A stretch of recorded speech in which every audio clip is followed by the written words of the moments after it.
열왕기하 12장 9절에서 마지막 21절까지 말씀입니다.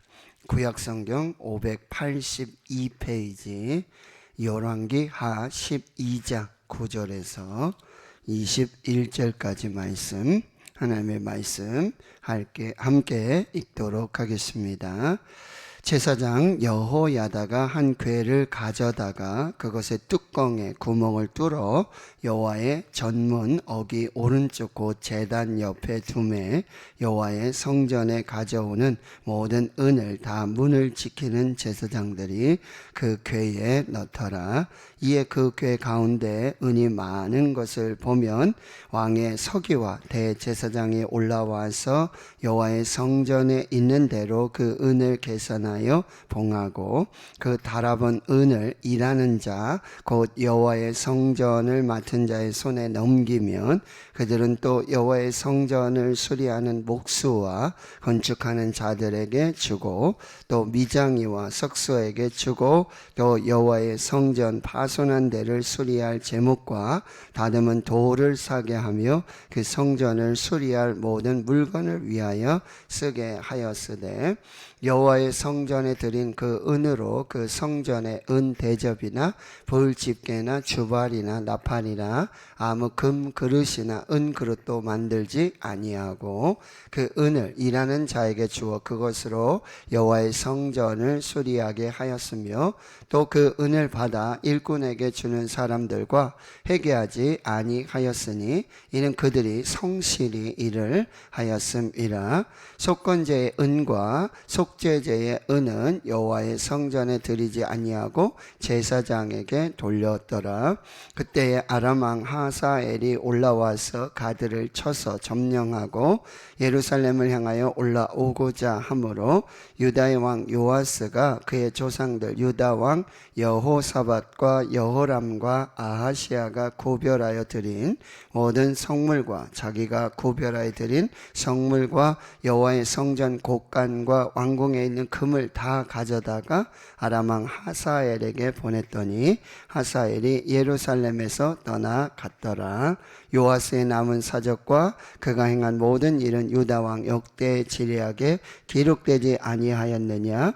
요아스의 신복들이 일어나 반역하여 실라로 내려가는 길가에 밀로 궁에서 그를 죽였고 그를 쳐서 죽인 신복은 시므아스의 아들 요사갈과 소멜의 아들 여호사바드였더라. 그는 다윗성에 그의 조상들과 함께 장사되고 그의 아들 아마샤가 그를 대신하여 왕이 되니라. 아멘. 열왕기하 10장과 11장에 이제 보게 되어지면 12장까지 이어지는 이야기는 이 남유다의 이제 여호사밧, 그다음에 여호람, 또 아하시아 왕을 지나서 요아스 왕이 나이 7살 때, 요아스 왕은 이 북이스라엘과 남쪽 유다의 왕들 중에 가장 어린 나이에 7세에 7세에 왕이 되어서 40년간 하나님의 은혜로 나라를 통치하게 되는데 그의 왕이 되는 모든 과정이 하나님의 은혜였습니다. 그래서 이 남쪽 유다에도 아합과 이세벨의 이 바알 신앙, 아세라 신앙이 이제 내려오게 되어지죠. 이 아합과 이세벨의 딸 아달랴가 유다 왕 여호람의 아내가 되고 아하시아의 어머니가 되고, 그리고 아하시아가 죽고 나서는 이 어머니 아달랴가 이 왕자들을 다 죽이는 그런 상황 속에 이제 요아스의 고모 여호야다와 그리고 고모부 여호야다와 또 여호세바, 이게 두 부부가 정말 성전을 지키면서 하나님 앞에서 이 아주 어린 1살짜리 요아스를 성전에서 유모와 함께 숨겨서 지키면서 이제 다윗의 그 신실한 언약을 이어가시는 하나님의 역사 속에 왕이 되어지는 것이죠. 그런데 이 요아스 왕이 어제 말씀에도 12장 2절에 보면 제사장 여호야다, 이 고모부 여호야다가 그를 교훈하는 모든 날 동안에 여호와 보시기에 정직히 행합니다. 그리고 그의 가장 이 치적 가운데 하나가 뭐냐면 성전의 수리예요. 성전은 이제 이 솔로몬 왕으로부터 약 130년이 지금 지나고 있어요. 그러니 성전이 많이 노후되고 낡아진 것은 사실이고, 특별히 이 아달랴로 말미암아서 이 바알 선지자, 아세라 선지자를 섬기고 신당이 있고 그 제사장이 있고, 이런 과정에 여호와의 성전은 소홀히 되어지는 거죠. 거기서 예배를 드린다든지, 그리고 그 성전에서 행하는 모든 일, 관리가 이렇게 소홀히 되어진 것입니다. 이것을 이제 깨닫고는, 그리고 이 요아스는 성전에서 자라지 않습니까?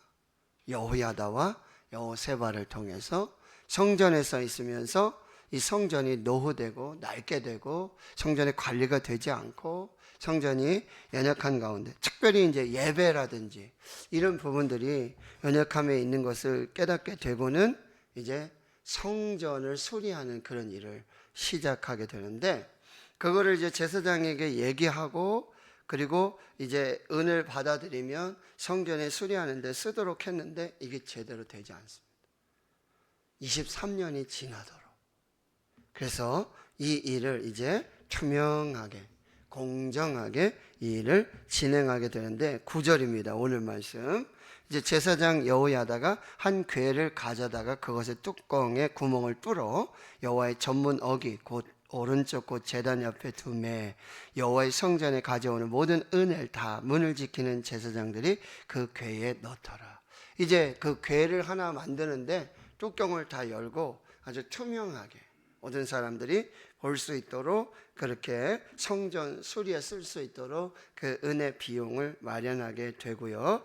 10절에 보면은 은이 이제 많이 차게 되면 왕의 서기와 대제사장이 올라와서 성전에 있는 대로 그 은을 계산해서 이제 하나님께 드리게 되고, 11절에 그 달아본 은을 가져다가 일하는 자, 여호와의 성전에 맡은 자의 손을 넘기면 또 성전 수리하는 목수들, 건축하는 자들, 12절에 미장이, 석수, 그래서 여호와의 성전 파손하는 데를 수리할 제목과 다듬은 돌을 사게 하고 그 성전을 수리할 모든 물건을 위해 쓰게 하는, 이렇게 아주 투명하고 또 공정한, 그리고 그 예물이 성전 수리에 그대로 쓰여질 수 있도록 또 여러 일꾼들을 세워서 아주 역할들을 감당하게 해서 이제 성전 수리를 진행해 나가게 되고요. 13절에는 다른 어떤 성전 기물도 만들지 않고 오직 성전 수리에만 쓸 수 있도록 14절에 그렇게 이어지게 되는데, 15절에 보니까 그 일꾼에게 주는 사람들과 회개할 필요가 없었어요. 왜냐하면 아주 성실하게, 정직하게, 투명하게 그렇게 일을 진행하고 있다라고 하는 거죠.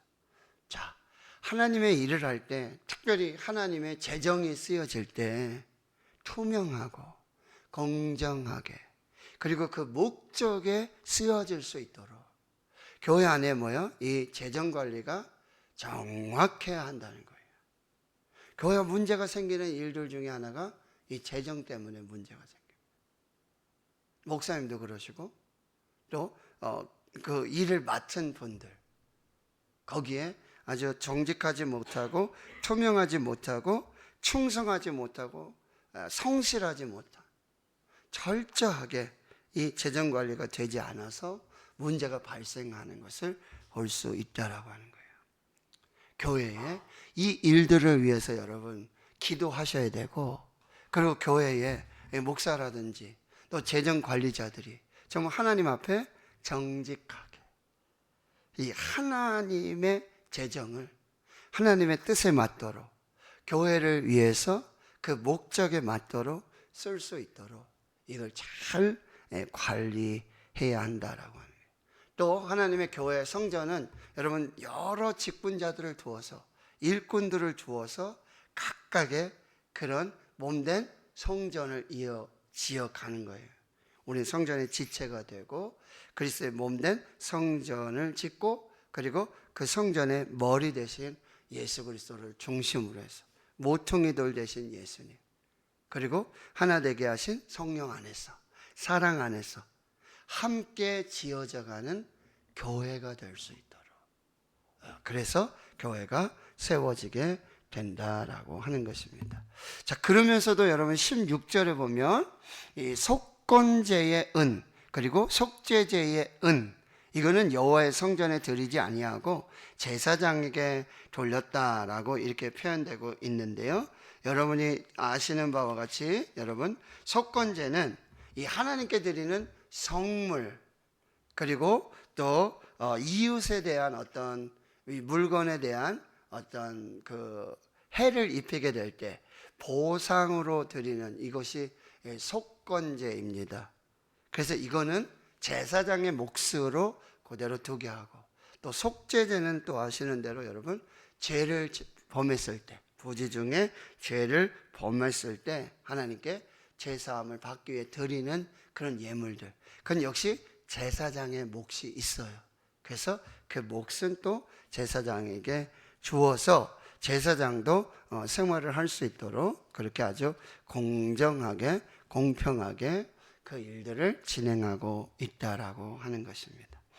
자, 여기까지는 이 요아스가 아주 참 좋은 신앙의 모습으로 또 신앙을 개혁하면서 성전을 수리하면서 그렇게 하나님 앞에 정직하게 살게 되어집니다. 근데 오늘 본문의 열왕기하에는 그 내용이 구체적으로 나타나지 않지만 여러분 오늘 집에 돌아가셔서 역대하 24장을 보시면 이 요아스의 이야기가 마무리되는 이야기가 나오는데 제사장 여호야다가 죽습니다. 자기 고모부가 죽습니다. 근데 2절에서 12장 2절에서 말씀드렸던 것처럼 제사장 여호야다가 그를 교훈하는 말씀으로 성경으로 교훈하는 그 모든 날에는 여호와 보시기에 정직하게 행했어요. 여러분 이렇게 말씀으로 교훈하고 그 신앙을 인도하고 지도해주는 지도자 멘토가 있다는 건 굉장히 중요합니다. 그런데 그 멘토가 죽습니다. 그리고 나서는 여러분 역대하 24장에 보면 여호야다가 마음이 바뀝니다. 그리고 다시 우상을 섬깁니다. 다시 하나님을 떠나요. 그 결과로 무슨 일이 벌어지게 되면 오늘 말씀처럼 17절에 이 아람 왕 하사엘 당시 아람의 세력이 굉장히 크게 되고 그 하사엘이 가드를 쳤다. 이제 그 전에는 이쪽 길르앗 남쪽, 길르앗 라몬 요단의 동편 쪽 모세를 통해서 얻게 되는 이 르우벤 지파, 갓 지파, 므낫세 반 지파에게 분배됐던 요단의 동편 땅을 다 잃게 되거든요. 그런데 이제 여기 가드 지역은 요단의 서편이에요. 가나안 땅 본토고요. 이 해안지에 블레셋 그 사람들이 다섯 방백들이 다스리던 그 가드 땅도 점령을 받게 돼요. 그렇게 하고 이제 예루살렘으로 올라오게 되는 이 위기를 맞게 되는데 여러분 하나님께서 이스라엘 백성들, 유다 백성들을 이렇게 돌이키고 회개하게 하는 방법 중에 하나가 뭐냐면 가뭄을 주세요. 기근을 주신다는 거죠. 그리할 때 그들이 죄를 회개하고 다시 하나님께 돌아오는 그런 회개 역사들이 이루어져요. 또 한 가지 뭐냐면 전쟁을 허락하신다는 거죠. 전쟁.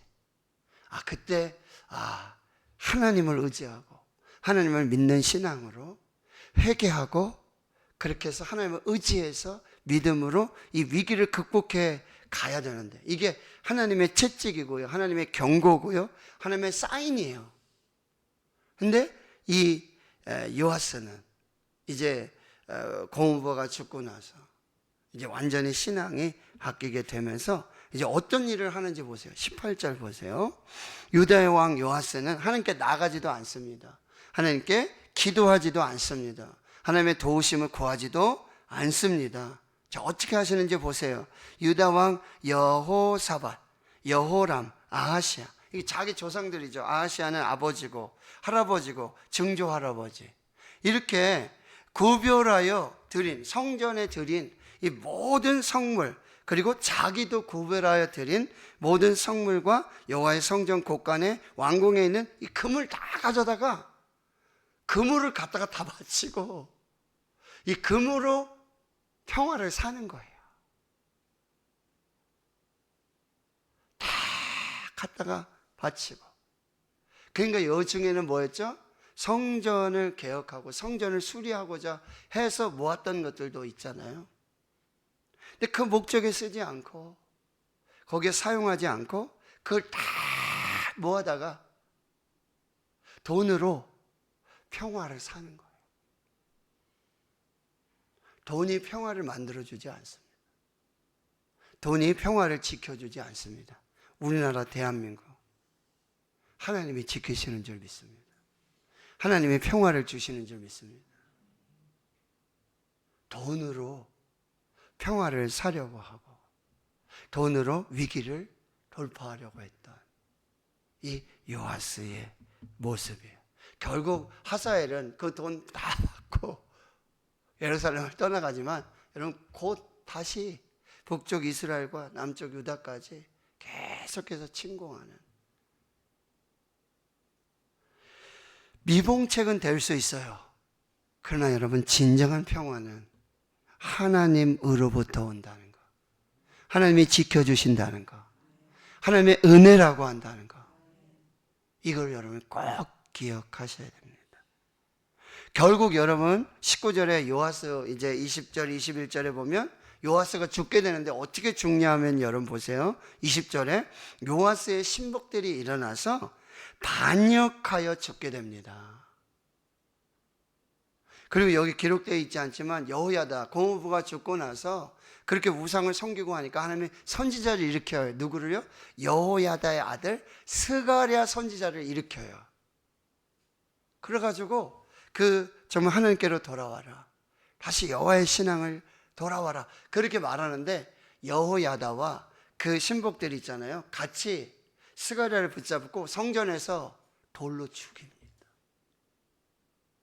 그 이야기가 역대하 24장에 나타나고 있다는 거예요. 요아스 완전히 용두사미가 되고 만다는 것입니다. 결국 끝은요, 신복들에 의해서 반역으로 죽게 된다라고 하는 것입니다. 자, 신실한 신앙, 믿음의 신앙의 길을 벗어나서 하나님을 떠나서 말씀을 떠나서 하나님 없이 살고자 했던 요아스, 그동안 있었던 모든 은혜를 다 버렸던 요아스, 자기 마음대로 자기 소견에 옳은 대로 자기가 나라를 지키고 자기가 평화를 지키고 자기가 이 위기를 극복하려고 했던, 돈으로 만들고자 했던, 돈으로 지키고자 했던 그런 모든 것들이 다 숲으로 돌아가게 되고요, 하나님을 떠나고 말씀을 떠나고 악인의 길을 걷는 자의 끝이 어떠한지를 아주 정확하게 우리에게 보여주고 있다라고 하는 것입니다.